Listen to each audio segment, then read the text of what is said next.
I think that connecting with people that share passion, especially in the creative world, is magic. It's like a palpable magic.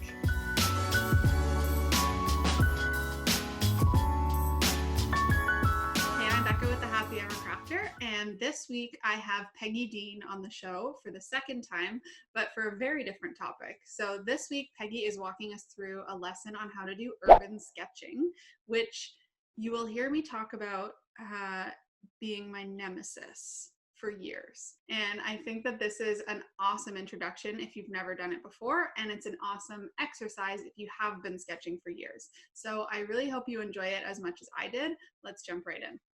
Peggy, welcome to the show again. Yeah, thank you. I'm happy to finally be back. What? Oh my God, I feel like you've had like 8 coffees or something. Oh, you know what? So mornings for me, it's like I drink so much tea right away, and this is what you get. This is what you're gonna get every time, inevitably. Hit me in the afternoon, totally different person. What time is it for you right now? Because it's 2:30 for me. Well, okay, that's fair. It's 11. I've been staying up really late playing Animal Crossing. Yeah, it's my like sleep schedule has changed with this whole quarantine thing. I feel that, although I don't play Animal Crossing, but maybe I should. Topic I for feel another like day. a good thing to invest in. I'm just saying. Okay, so I have already told people like what your lesson is going to be. Excited to get into it, but for people who somehow magically are in this world and don't know who you are, give us a rundown, because I don't think everyone has seen the first original video that you did on here.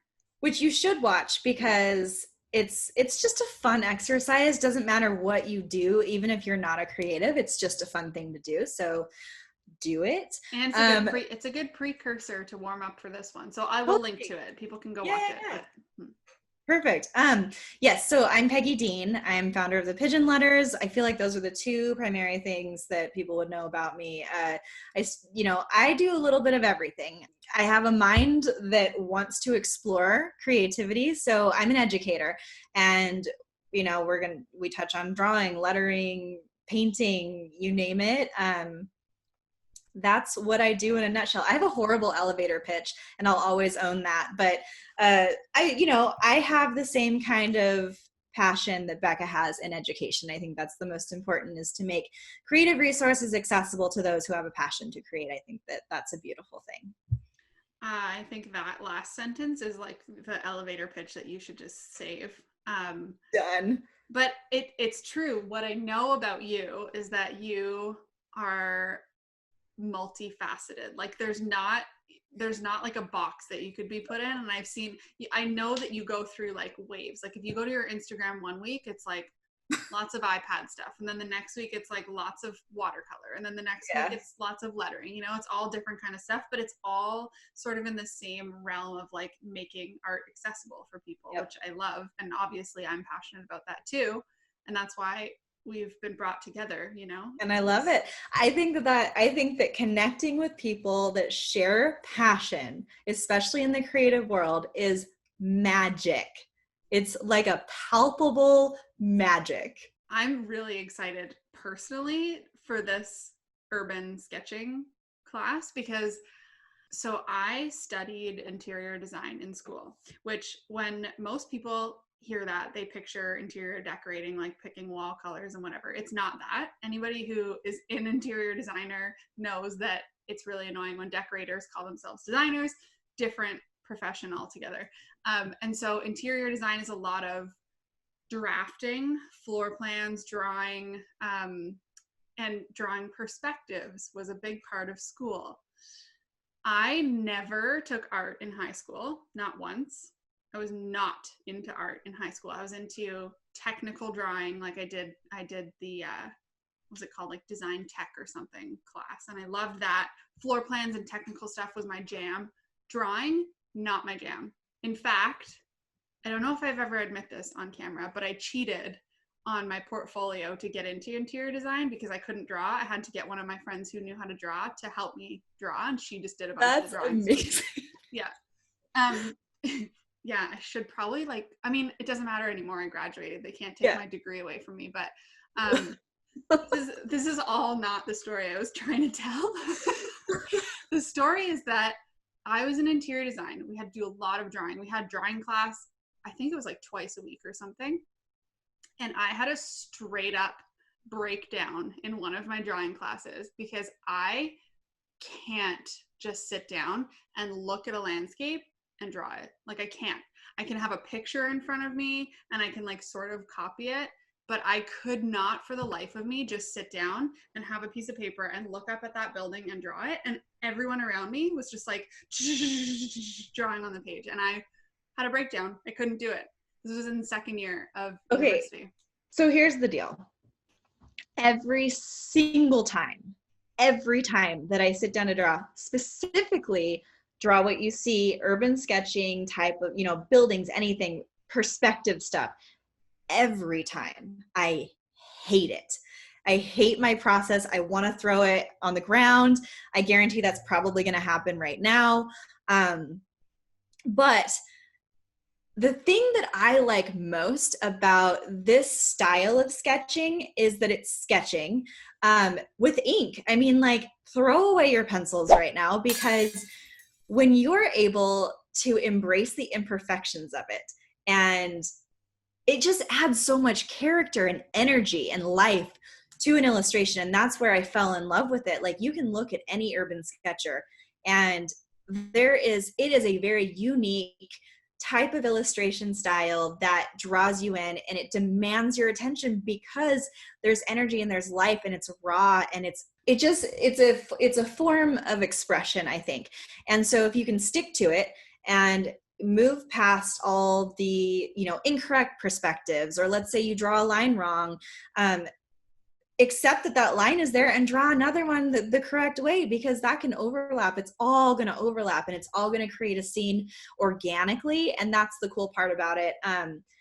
I know that it's really, really difficult, especially for people who letter or people who do like botanical illustration, which, by the way, is sort of similar in embracing imperfections and making it look on purpose, whether you know it or not. But everybody can draw. You're looking at shapes, and you're flattening something that you might see as a 3D scene, and you're making it a 2D scene just by looking at, like, determining shapes and where they are, and what they're basically. You'll see what we're talking about when we dive in. But I think that it's one of those projects, and it's one of those styles that you just embrace while you're doing it. You're not doing it for the outcome. You're doing it for the mess, if you will.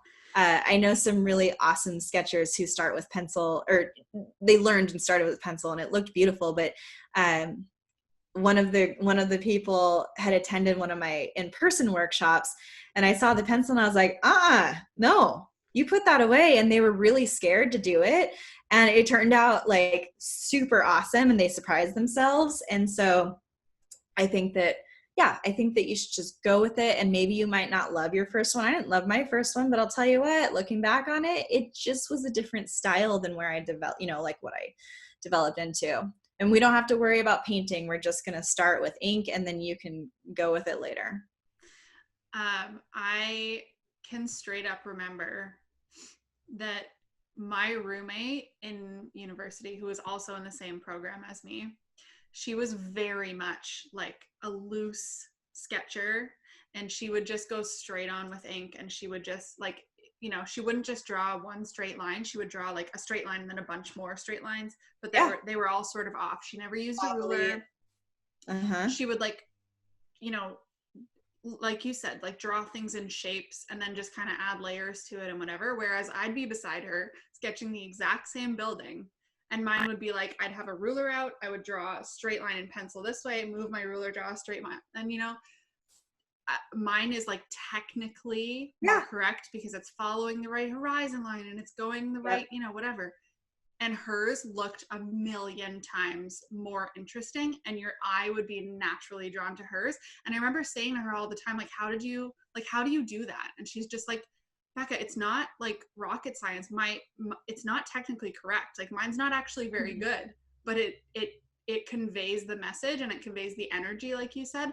And it's so much better when you can just like let go of the control freak and see the shapes and like the magic and stuff. So I know that's what you're gonna do in your lesson. Yeah. So yeah. And so, but the other part of this that I want to help kind of stimulate the embracing the process is, I know we're quarantined. I know that sucks. And I know that it's been a while since we've traveled or we've visited some places that are special. And so ideally, when you're urban sketching, you want to do it on location, ideally. You don't want to sit down and do it from a photograph, because there's something really that will enrich you to be in the midst of that energy. It's really cool. But for the moment, we are going to pull from photos either that we've taken on, on vacation. It might be a physical. You might have to print it out. I printed one out and it's not great quality, but who cares? I know where it was and it meant something to me, and I'll talk about it. But yeah, like you could even just Google search a place that you love, and we are going to spend a moment in that place that we love in the comfort of our homes. Okay, so I guess everybody pause the video, go find a picture, ideally print it out, and then let's jump into the lesson. Yeah, let's do it. Okay, so I want to, this is the picture that I am selecting, and this is a place that I had so much fun in. I'm really missing traveling right now, and Laura and I went to Spain and Portugal. This is a little town called Peñíscola, and it's along the coastline, and I just loved these little alleyways, and I loved getting lost through these little streets and cobblestone ground and whatnot. So I am grabbing this photo from my collection, and I am going to try my best to reinterpret it. But the thing that I'm going to keep in mind is I really, really want to embrace imperfections. I don't want to try to make this look exactly like what I see. And there's a few reasons why. I don't want to take away from the main elements that really grab my attention, such as these buildings in the foreground and then these banners going across the bunting in between buildings. I really like that. So if I was to do everything with as much detail, it would start to look really overwhelming. And so I'm going to show you how to really quickly go through and sketch something out like this with minimal detail that really brings it to life. Because the beautiful thing about being able to sketch something that you see is that you get to pick and choose what to put in, what to leave out, and what to enhance based off the detail that you are focused on in your illustration. So I'm using archival pens, and the reason why is because I want to be able to watercolor over them without the ink bleeding. And these are the Pigeon Letters monoline pens. It's a shameless plug, but I'm doing it because these pens I actually had created on purpose for drawing. You might find some other archival ink pens, and they do not have this nice, I don't know if you can see that, rounded tip. The rounded tip is ideal for drawing, whereas the other archival pens, you'll find a lot of them are meant to draw at 90 degrees only because they're for drafting. So shameless plug. Okay, I'm done. So I want to first point out what it is that I look for in a photo. This one's pretty easy because I am seeing lines in the direction that I want to focus on, along with shapes. So the first thing that I want to point out is that you will see a vanishing point.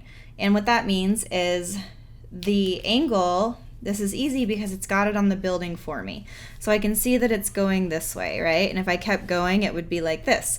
Same thing right here. If I kept going, then it would go further. This right here has become my vanishing point, okay? This is also, you'll notice, my horizon line. So you can tell from this image that I would be standing a little bit higher. Maybe this is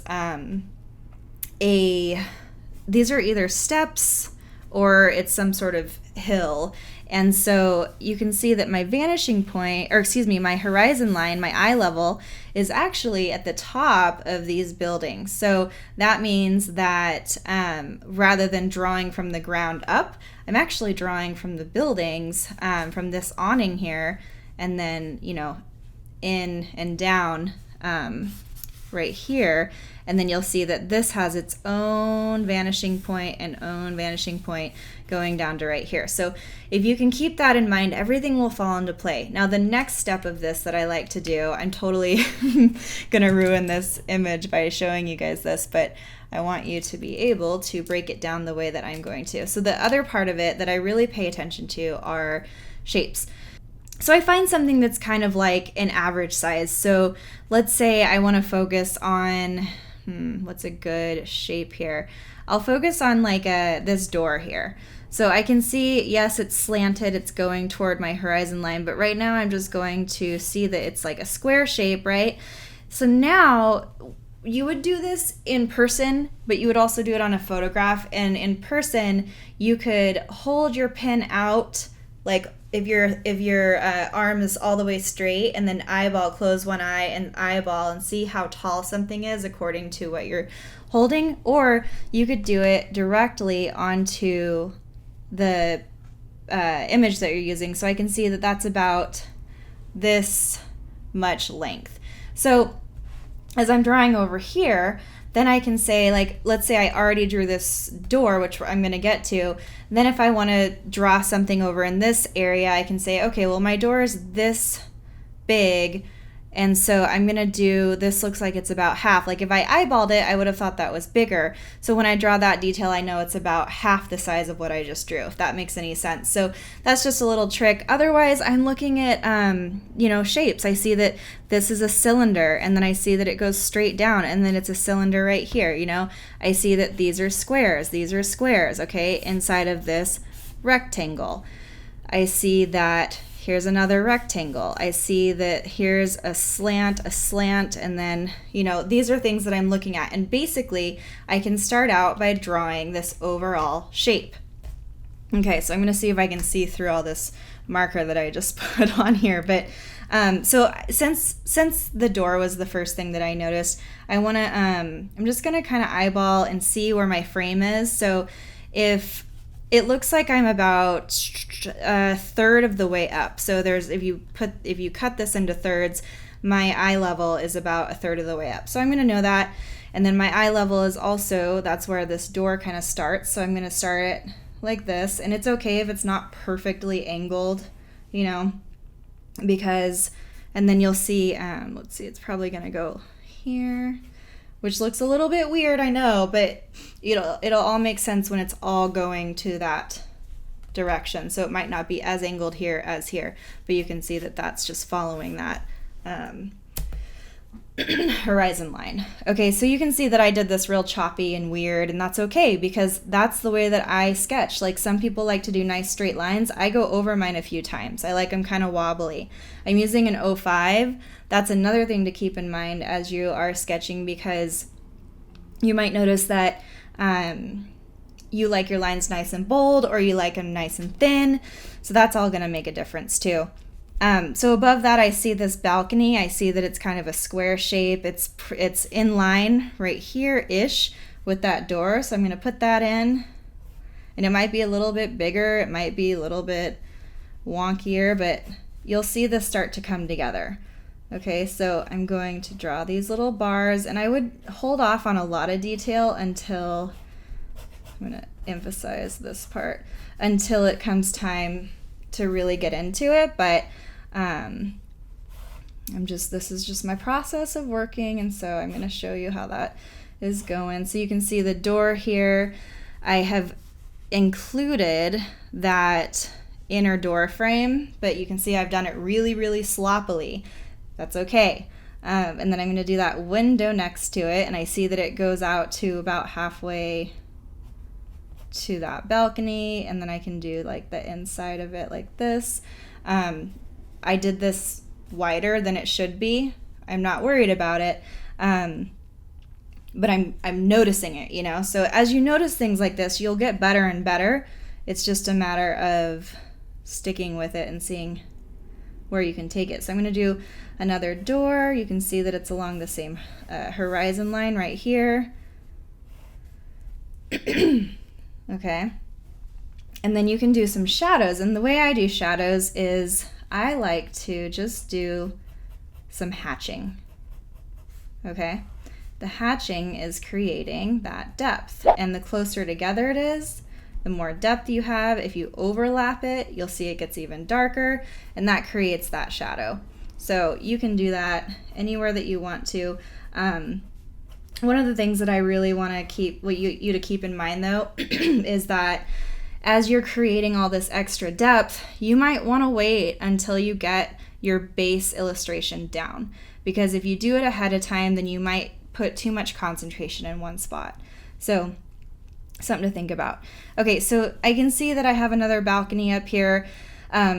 The shape is starting to shift. So like this one is pretty straight on, whereas this one I see the bottom of. So I'm going to do that, and I see that the width of this door frame is about, let's see if I use my pen, it's about 2 of those. So I also noticed that it's even more angled. So this one's angled here, this one's angled even more steep. So I want to keep that in mind too. So I'm going to, there we go. I went a little too far, so I'm just going to bring it farther this way and just ignore that that line is sticking out. And that's one of the beautiful things about sketching in this form, is that imperfections are very, very welcome here. Okay, so I'm going to come all the way down here. All right, so that looks like the base of a balcony. And then I'm going to go straight up. Let's see how long that is. It's probably 2/3-ish. So see how I'm just going fast. See, that's on a slant. Here we go. And see how I'm stopping it right here. And I'm just going to ignore this. I can add something there later if I need to. Right now, I'm just ignoring it. I'm not letting it determine how I feel about my piece. I'm not doing anything like that. I'm just adding some lines in here for some bars. I might add some depth in here. I might do more later though, but for now I'm just gonna get a little shadow going, not putting too much emphasis in it. Okay, now I can draw the top of that door. It's gonna be a lot shorter than this one is. It's about, real small sliver in comparison to this. So I'm going to go about to right here, have that slant. It's actually steeper than that, so I'm going to hit it harder and not worry that it's not perfect. Okay, and so that door is up there hanging out on the balcony, and I've got this building going on. And again, my angles might not be perfect, but overall you'll see it come together. And then from here, see, this should have come out a little bit further, so I might actually do that. The nice thing about balconies is that you have that freedom if you have bars and they just keep going. Big picture, you're not really going to notice those imperfections. Okay? And then, so I could keep going down, down, down. See how these flower pots, I'd love to add those in. I'm probably going to wait a second. I'll move on to the other side here real quick. And I'm going to go with these awnings. The awnings are at eye level, so they're above this door. So see how I'm going across and then above, going across and then above. So just about right here, I see that they're underneath that balcony, kind of halfway, so I might do a little dot there so I can guide myself a little better. And then come out and down, and then at a little bit of an angle. And there's another awning just above that. And see how it's going to get cut off? I'm just going to leave that line open like this and then come in and continue that line. So these are going to be my awnings. And then I can have it drop down like this where there's that little sign hanging. Okay, real scribbly line. No problem. I see this nice long line I want to take advantage of coming straight from that, and it looks like it's going across and meeting about at the top here. So I'm going to drag that all the way up like this, and then I'll put this balcony in. You can see this is the width here to here is about the same width from here to here. It's just that the angle's different. So that's helpful to know if I want to use my pen to see, like, okay, I'm from here to here. It's about that long, so I'm going to make my balcony from here to here. And it just comes straight off the building. Looks really weird, I know, but it's okay. I'm probably going to make that shorter actually because my illustration wouldn't make as much sense. So see how now that looks like a balcony. Okay. Again, totally showing you how this does not have to be perfect. I can add shadow to that later if I want to. And then I can add a balcony right here that I see, but I'm going to skip that because I actually want to focus on the buildings right here. So before I do that, I see that this line is coming down to here, but then the next wall is actually inward a little bit. So I'm going to drag that down, and then I can put this door in here. Okay. And now I see this building. So I see that it's coming from below the balcony here. So if I was to shoot that down like this and then come straight down, you'll see balconies coming off there too. So I want to add those, and I'm just looking at the angles that they're at, okay? See, it's all geometric. And then I'll do another one coming off here. Again, these shapes don't have to be perfect. You're just eyeballing it to get the detail in there. And then you see that there's doors. So now looking from a distance, I see what's going on here. I don't care that the lines aren't perfect. It's showing me what I want it, what I want it to be. Okay, so I can't really tell what's going on here, how the buildings connect. So I'm just going to drag this all the way through, and I might even add just one additional balcony. So that's just a creative choice that I'm making. And it's going to set that up so that I have a nice scene going on. Ideally, again, this would probably be a little bit higher because it's going down, but it's not that big of a deal because it's in the background, and I don't want to draw too much attention to the background because I want the foreground to be in play, and we'll add details to that in just a bit. So now I'm going to put in the balconies below that. These are just some quick lines, quick door. They could just be, some simple marks like this, so you don't even have to go into the detail of the shape. And then that building's going to come all the way down-ish. Okay, what I don't want to do is I don't want to interfere with this line here and this line here. And if you need to draw it in, cool, draw it in. Like, there's nothing wrong with having invisible lines that aren't invisible. Because you're going to be drawing over that and seeing, there's so many urban sketchers who will just draw their horizon line directly across it, and it looks like this. And they don't care, and they still will draw everything in, and that line is there in their finished product, and it still looks awesome. So don't overthink that part. I see that there's a seam in the wall here. It could be connecting to a new building. So I'm going to put that in as well. Okay, so see how that just separated the building. Now it looks like a building that's going that direction. I do want to add some shading now to this door frame. And you can do cross hatching too, and that's where you start going the other direction, and it just adds a little more interest to your shadows. So you can do that however you want to. Okay, I'll do a little bit up here. I'm just going fast, so I don't want you guys to worry too much about what this is looking like. Yours is probably going to look better than my example because you'll be able to concentrate on it more. There's an awning right here that I see on the next part. So I'm going to, this building's pretty steep here, so I'm going to draw that in like this. I might have drawn it a little bit lower, but I'm choosing to do that because I want it to really be a part of my illustration here. So I'm going to come all the way down to about here because that's where that line would be. And so you can see now that this road is creating, drop my door down a little bit more. This road is creating the base for my building so I don't have to think about it. That's what those horizon lines will do.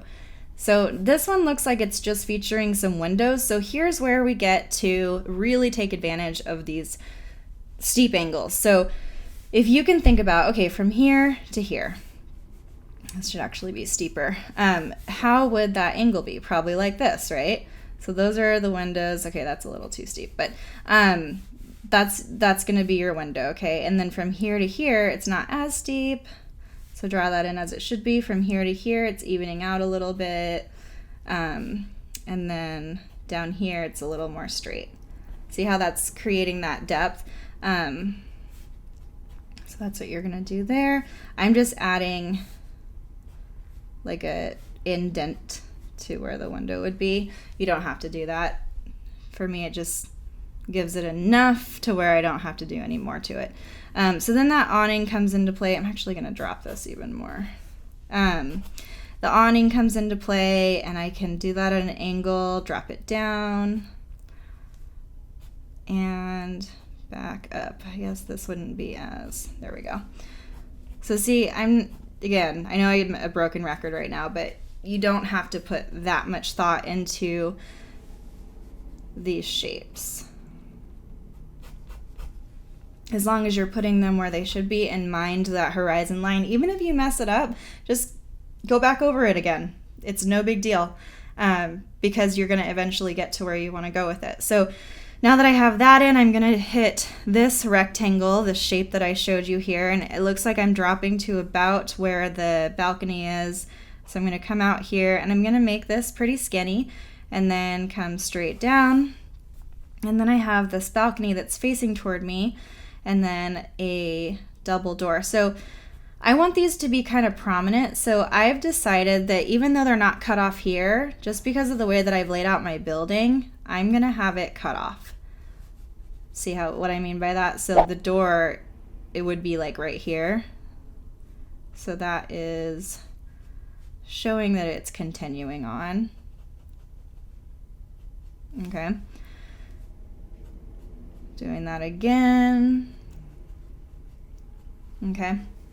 So now I have those in play, and that's in the background, and so you don't want to put a ton of detail in there. I have no idea what's going on down here because I can't see what I did, but I do see that there's a building shooting out right about here, so I'm going to shoot one out about here and then come down, and then I will just add some very faint, like I'm basically flicking my pen rather than setting it down because I don't want there to be a lot of detail here in the background. I might throw another building back here and maybe another, and see how that I didn't even really do much with. It's not even going all the way down. That's because I want my background to fade. Okay. From here, I can choose to put these tables in here if I want to. I don't have to. For the sake of time, I think I'm going to skip it for now, but I will put in this window. I'm looking at where my horizon line is, about here, okay, and then coming in like this, and I know that that's wider than it should be, but everything's fine, everybody. Okay, so there's my window. Let me come up here and then add a little bit of shading. And your shading doesn't have to be like perfect hatching. Like you can have scribbles, you can do anything that you want with that. This is, I think, supposed to be a door, so I'm going to bring that all the way down. And then maybe make a door frame in here and get that nice and dark. You don't have to do a lot of contrast either. I just choose to because I think that it puts more life and energy into my personal illustrations. Okay, then you see a balcony about right here. So I'm going to put that in, have a base, and then have that come down. So see how I'm skipping, I'm going outside the lines. This is just interest that I'm adding. Okay, so now, not yet because I want to get here. So I see that there's an awning somewhere right here behind, so I'm just going to kind of forge that in here like this. And then I might darken it a little bit so that I know that's what that is. So see how it's kind of tying all three of these together, and then I might add a door. Oops, that should have gone up. Should it have? Yeah, whatever. I'll just add some shading and call it good. Yeah, not whatever, you guys, I'm sorry. This is what happens when I'm trying to think further than where I'm at. Yeah, anytime you're in doubt with that, just think about where am I on the paper? Where's my vanishing point? Horizon line, I think I keep using the wrong term too. Vanishing point. That's what I'm trying to remember, okay? This is why I should never talk and instruct or think. You get it. Okay, forget what I'm saying. I'm done. From here, see there's like a booth down here with like hats on it. So I can add that in. Honestly, all I'm doing is mark making. So see, I just did a line and then I just did like a horseshoe, back and forth. And that's just creating some interest right here. There's another booth of some kind right here. Picnic tables coming out. So I'm just going to do some mark making right here and then do another horseshoe situation just to add some interest. And you can see now that I have like basically my street happening right here. And so there's a lot of stuff going on. And if I just do some simple mark making because it's in the distance, then I don't have to see and make out what that is. I just know that there's something going on. Now when I take a look back and I see what's happening, I see a lot of contrast here in the foreground, and these are also in the foreground. So I want to make sure that that contrast is showing up evenly to everything that is in the foreground here. Okay. And so that is where I can start putting in. And if you have, if you get to your foreground and you haven't put in any shading yet, then that's the time to start thinking about that. Okay. Up here I've got these flags. So I'm actually going to start putting those in. I feel like something's missing right here. Oh, it's a balcony, I think. I'll just put in another. There we go. Okay. Mark making. All right. So the flags, this is my favorite. I don't have to do it exactly as I see it, although I could. I just don't want to because I don't want these flat pieces. I feel like they're not going to translate the way that I want them to. So I'm going to just draw some lines across and then across. I might have it wave a little bit and then maybe across and maybe one more.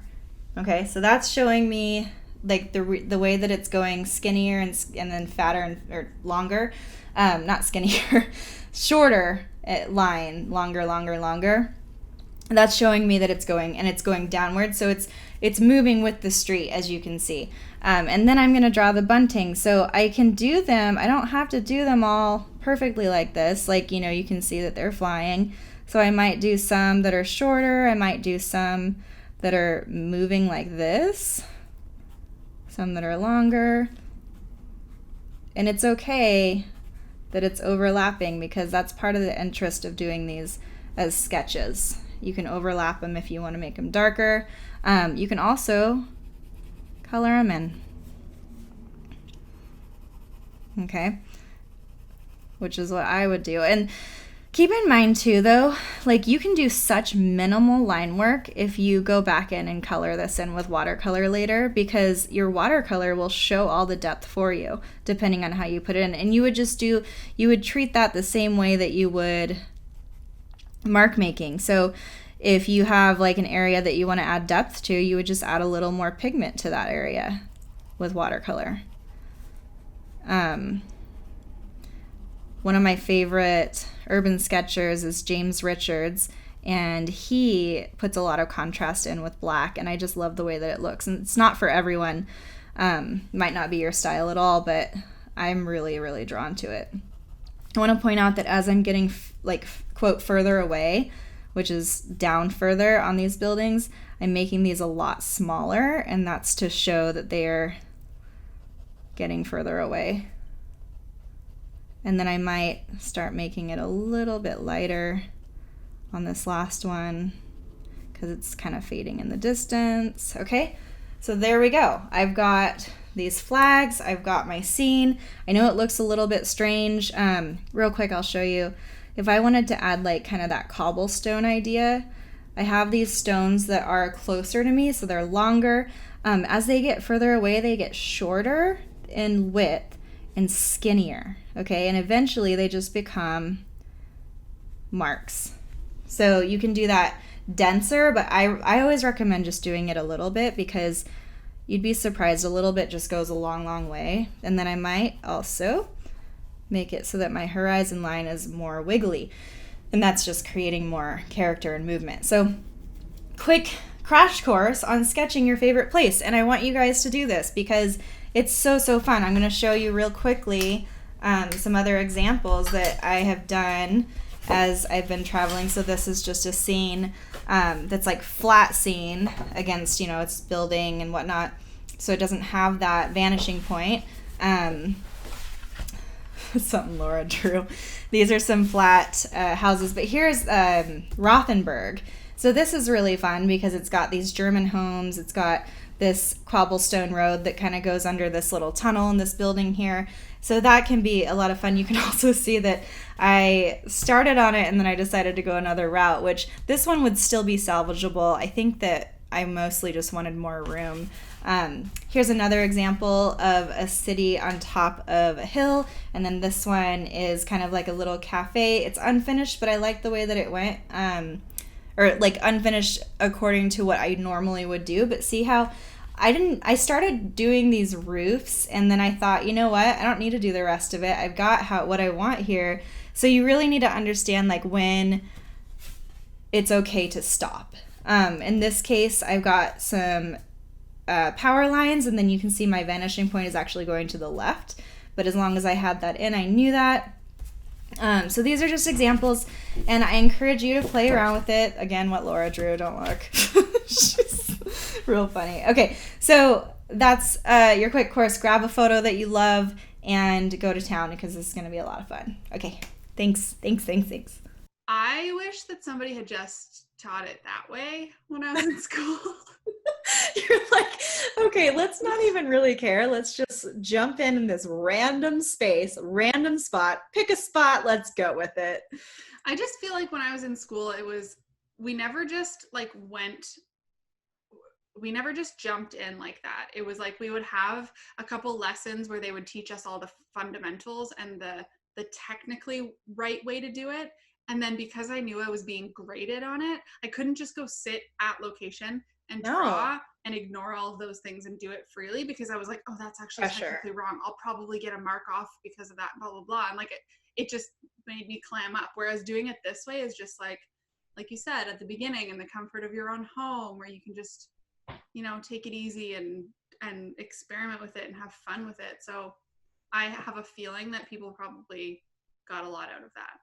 Yay, I'm so glad. And I love seeing how it's like what you said too, like even if two people are approaching it, whether it be like totally different technical versus organic, two people organically doing the same thing or something different. But yeah, like if we were to sit down and just rough it out, ours are going to look so different. And I think that's another part that's really special when people are sketching. So I would love to see your projects. If you want to tag me, it's the Pigeon Letters on Instagram. Because I just love it's like urban sketching projects are like my favorite to see, especially after someone embraces it for the first time. Yeah, I was gonna say definitely tag both of us because I want to see it too. And what I especially love about the way that we just did this, and I'm just thinking of it now, is that you say it's really cool to see two people sit beside each other and do it, but it's like paralyzing when you're sitting beside someone else and they're better than you, and I can attest to that. But having done it like on your own and sharing your picture after that and then seeing other people's is a different story. So I think that's a better way to put it. So if everyone could sit in a circle and have your peachy folders up and not peek through the hole. Oh man. Yeah. Grade school was fun. Yeah. So once you come together and you see everybody else's, that's the really cool part. When I've been in person teaching urban sketching workshops and people, I go around and I see where people are at and then offer a little guidance, but mostly it's them coming, showing up in their own illustrations. But the best part, because everybody's kind of scattered everywhere, is when we all come together and see, first of all, the scene that they chose, because that's fun. And then what they decided to isolate, what they decided to draw attention to. And, even just seeing someone's line choices, like what you were saying, that kind of stuff is really special. It is. So I hope that people found that and they didn't feel like paralyzed by it having to look amazing right off the bat or whatever, because if that's you, I identify with you and I feel for you, but just keep going.